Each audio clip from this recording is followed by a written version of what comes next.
Welcome into the ABC show. We wanted to create this for people to understand the opposite generations or the extremes. A is for Austin P. Duke. B is for Barbara Pinson Lash. And C, that we see things from a different perspective. Started out to be generational issues, but this topic today transcends every generation. It's about interacting with the police as Black and brown people in this country. And this is really near and dear to your heart, especially because of a recent incident. I got pulled over about 2 weeks ago, and just the encounter was, abrasive in a sense. I pulled over into it was probably like 9 o'clock. I pulled over to a well-lit parking lot on purpose, because on the street where I was, off Independence, it was no street lights or anything. So I was like, okay, well, let me go to a lit area so both of us, will be safe. Now granted, I came out, safe and alive. But the encounter the encounter for me was intense, or a little fearful, because the spotlight was on. He came up kind of slow walking, and then he shined the light in my face, and I couldn't see him. So I asked him, I was like, excuse me, sir, can you turn the lights down? I can't see you. And he goes, well, that's the point. He was like, it's for my safety. And I was like, so what about mine? And he was just like, license and registration. So automatically I'm kind of fearful of like, okay, like, why is your safety more important than mine? And I asked you nicely, and you, sir, you did everything that you were taught to do over the years, right? Right, did my pleasantries, even thought about both of our safeties by pulling over to a well-lit area.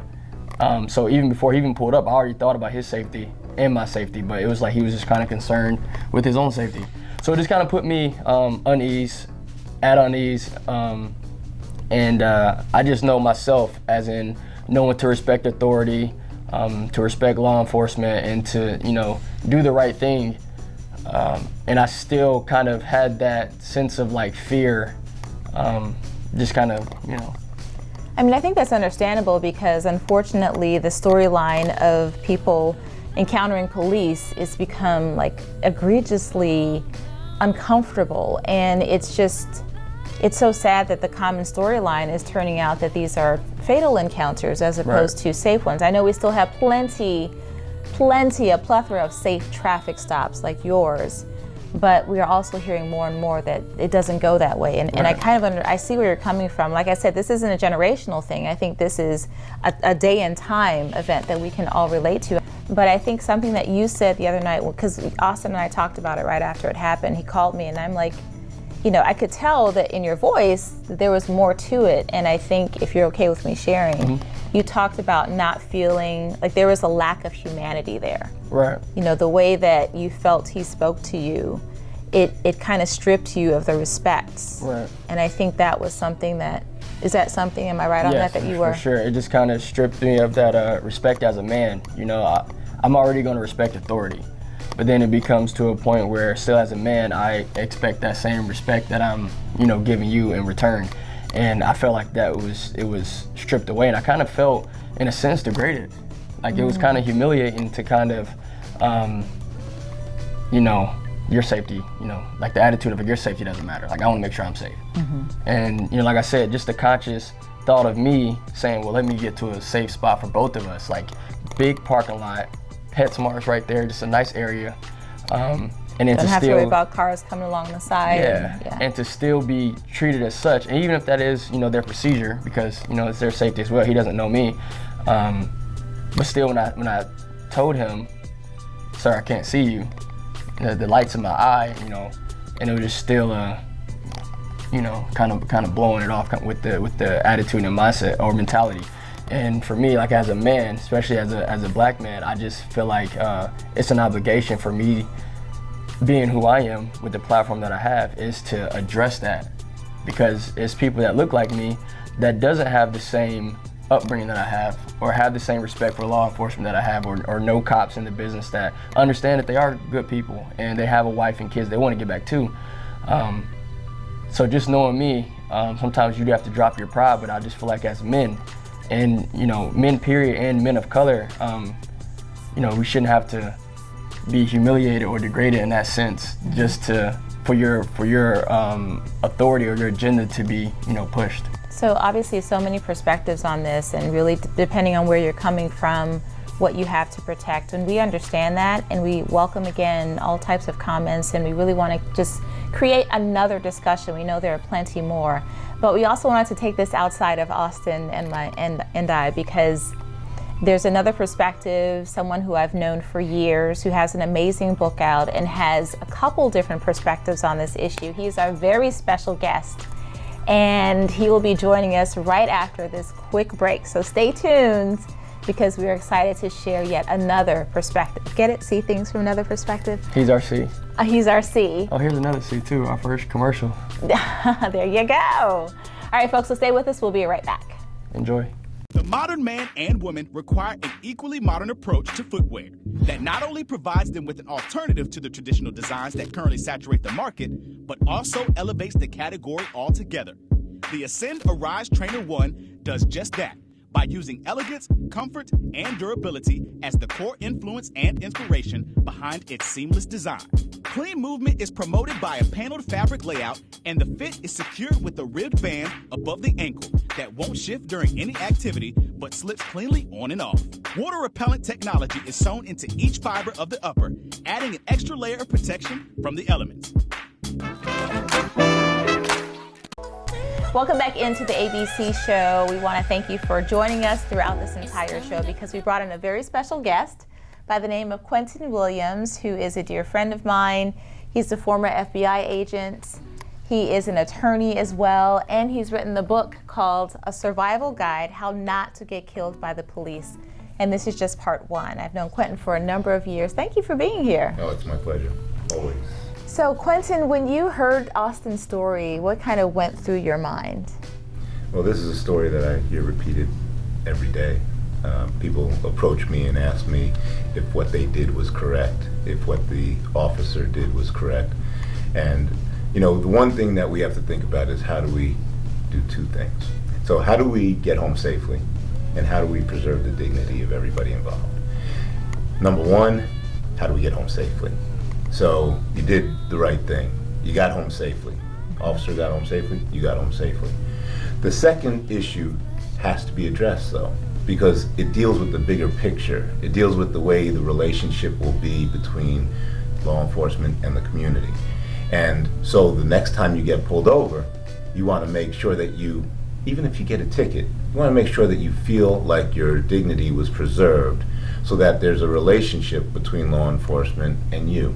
One thing that you can do, and I would suggest doing this, go to the department and express to them how you felt.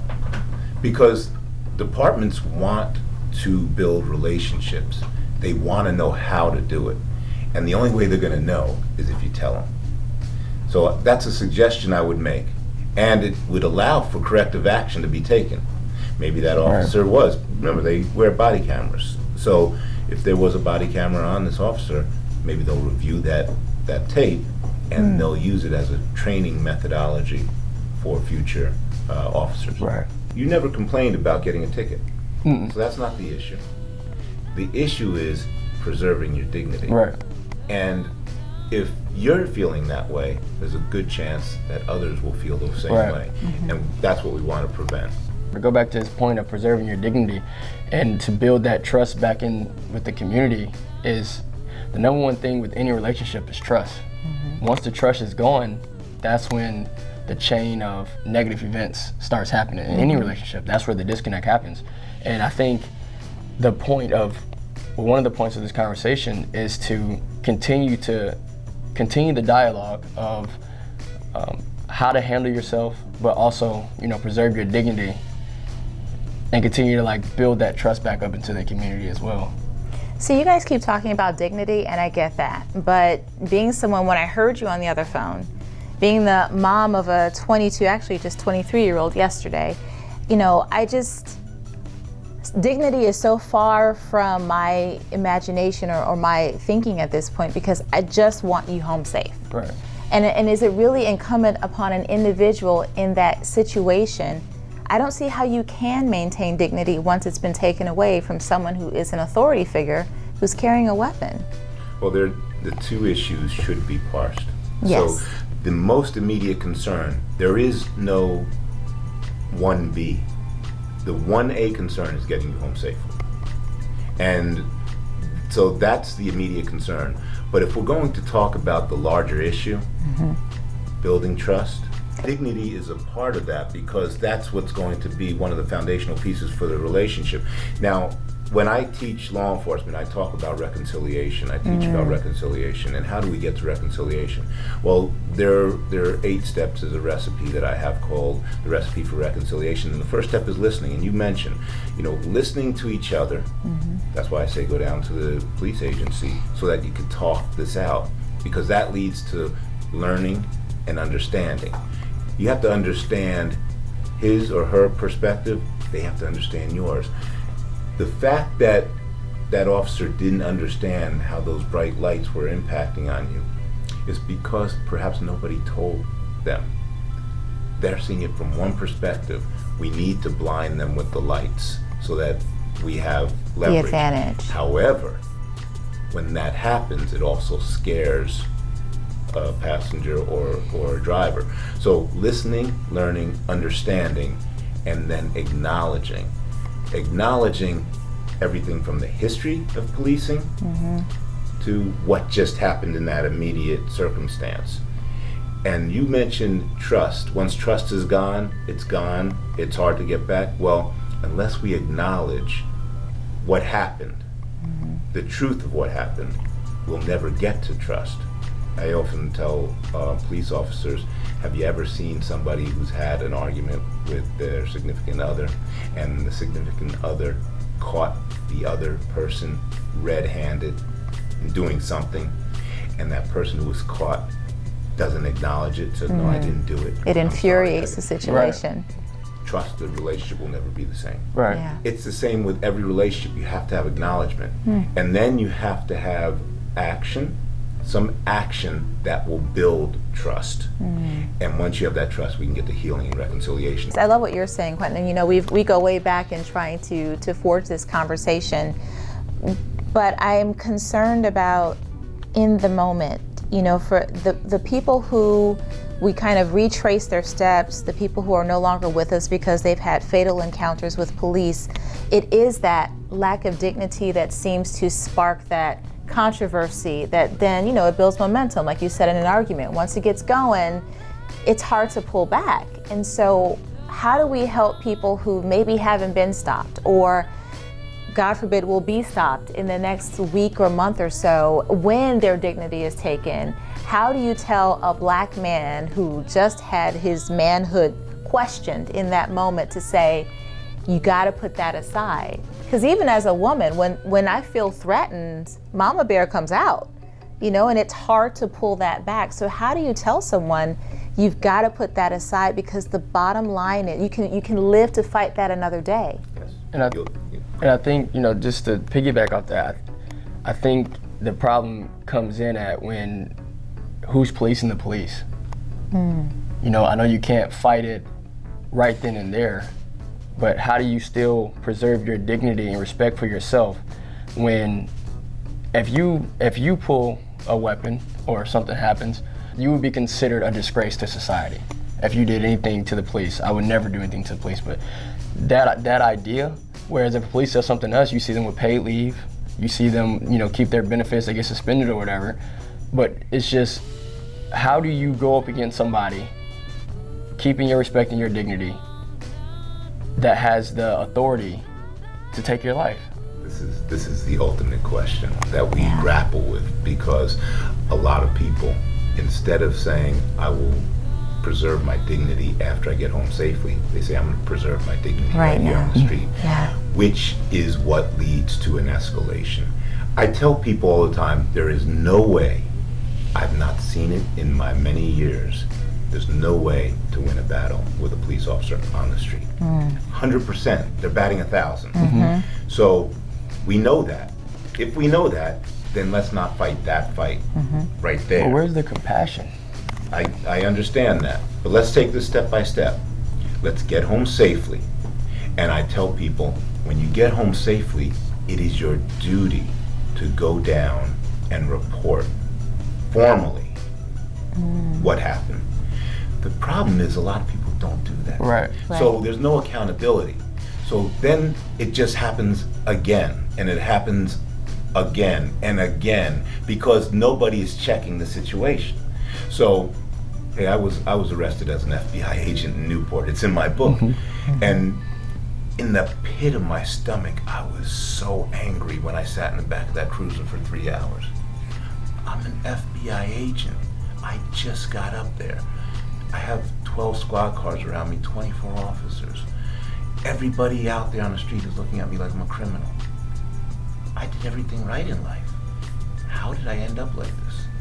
In my stomach, I was angry, but you would never know, because I was expressing cordiality, respect, yes officer, no officer. Inside I was saying, oh, this is so painful. That's what we have to do to get home safely. But in order to preserve our dignity, we have got to make those who are not behaving in a professional way, we've got to make them accountable. The only way to do that is to go on record.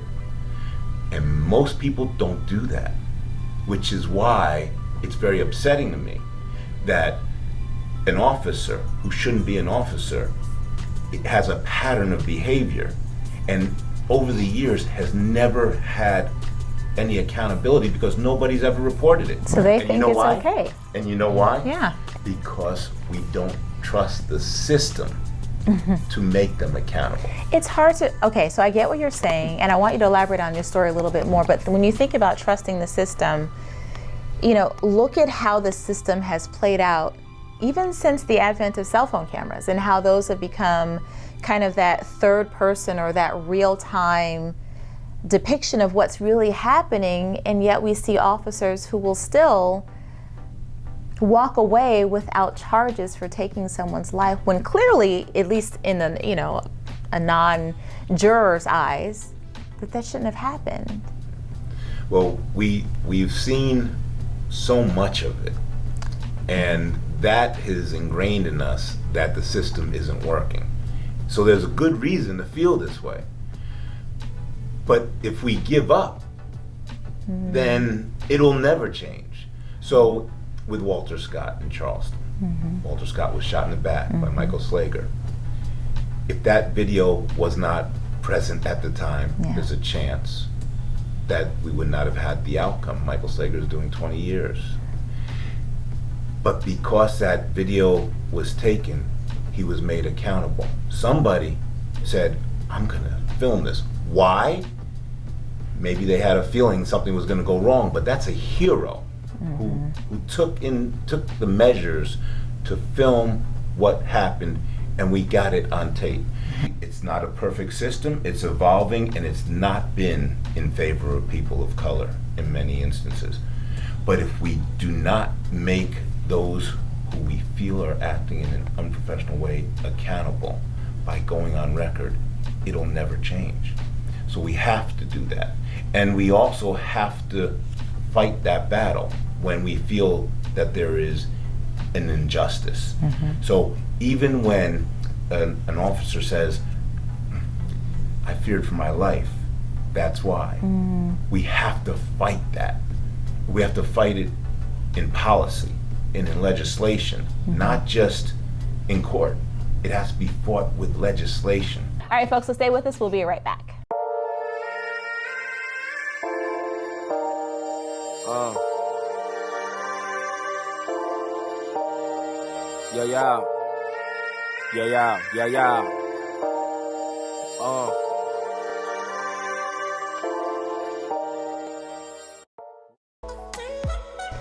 Welcome back. We are continuing this conversation. I want to read something out of your book. It says, every cop wants to do their job and do it well, but the number one priority is always to ensure that they return home after their shift.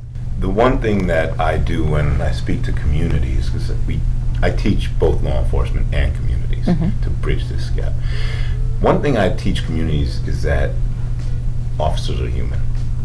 A lot of people believe that officers are robotic, and it's just They come up to your door, they ask for your driver's license, your registration, they run it, they give you a ticket. It's very robotic. But there is a humanity about officers. There are officers who, whether it's negligently or recklessly or intentionally, are not behaving in a professional way, but the vast majority are there because they're sacrificing something for very little pay, leaving their kids, their spouses at home, and not knowing if they're going to come back. Because just think about this. Officers know that there may come a time during the course of their shift where they have to take a bullet for somebody who they don't even know. It's pretty profound if you think about it. Somebody they don't even know. So what we need to do is we need to lend some humanity to officers. And at the same time, officers need to lend humanity to the people they serve. But in the same sense, the same respect and humanity that I show them when they're out here, and I have to, like I said, with the platform that I have to use that. I'm obligated to use that, right? The obligation that you're talking about. When they're out killing us, you know, like dogs, and with that lack of humanity, we don't really get to see the remorse that they have. In our heads, all they do is they go back on with their lives and they say, well, better them than me. And that's the attitude and the mindset that us from the black community, that's what we see, that's what we feel. Right. And that becomes for them, that becomes the image that people have, is what you saw. The acquittal and no remorse. But I can tell you that it's not just that officer or that officer's agency. It's the industry of law enforcement that feels the brunt of whatever happened. And whether it's in San Diego, New Mexico, if something happens in San Diego, we feel it in Charlotte, North Carolina. That's true, yeah. So the key here is what I was talking about with reconciliation. Listening to your story allows officers to understand how it's impacting on you. By the same token, listening to their story allows you to understand how they feel. And one thing a lot of people don't understand is when they approach a car, especially at night, they are scared out of their wits because they're out there and they have body armor on, but that's it. Right. People in the car have 3,000 pounds around them. They can drive off. They may have tinted windows, which is why I say roll down the windows, but there's more protection. That's the perceived protection is in favor of the person in the car because the officer's out there on their own. Not to mention they're also concerned about getting run over. So there's a lot going on in their minds and they just want to get through the stop and get home safely. So anything that happens that can escalate a situation will escalate it quickly because their adrenaline is pumping. So what I tell people is to make sure you do whatever you can to make the officer feel safe. I get pushback on that. Some people say, why don't they're here to serve us, they're supposed to make us feel safe. But in turn, that'll make you safe. Right. If they feel safer, the situation will be much more calm, and that'll make you safer. And if they do anything that is unprofessional, that's your opportunity to make them accountable. After the fact. After the fact, not there. Take it on the chin there, just like I took it on the chin when I was arrested as an FBI agent. Take it on the chin and make them accountable later. And that's what I feel like my obligation as a young African American male in the community with the platform is to continue to bridge that gap. It's not a war on us and cops, but just conducting ourselves and doing everything that we can to get back to our loved ones, to get back to our life while preserving our dignity. So I think it's imperative for us to comply, follow the rules, don't fight it on the street. But fight it afterwards. But fight it. Fight it in the way that Quentin is talking about. Fight it. Go down there and have that discussion. You have their information on the ticket. And just, even though we may not all believe in the system and trust the system, we still have to do it. We still have to do it. And Quentin, I know that We went a little bit longer than we had anticipated, and we just thank you so much for being here. You know, I'm always going to speak highly of your book and what you're doing because it's so needed. And I hate that you had that experience as a young FBI agent, but I'm also thankful that you are now using that as a tool to help other people like Austin and many others, even myself. For sure, it's a pleasure. Thanks for being here. Good to see you again. And thank you guys for joining us. We know this conversation can go on, and we want it to. We will have more episodes. We want to have black and white contributions, male and female, every age represented, because this is a situation where every perspective is needed and should be shared and acknowledged. For sure. Thank you for tuning in. Share, comment, like, subscribe. It's always love.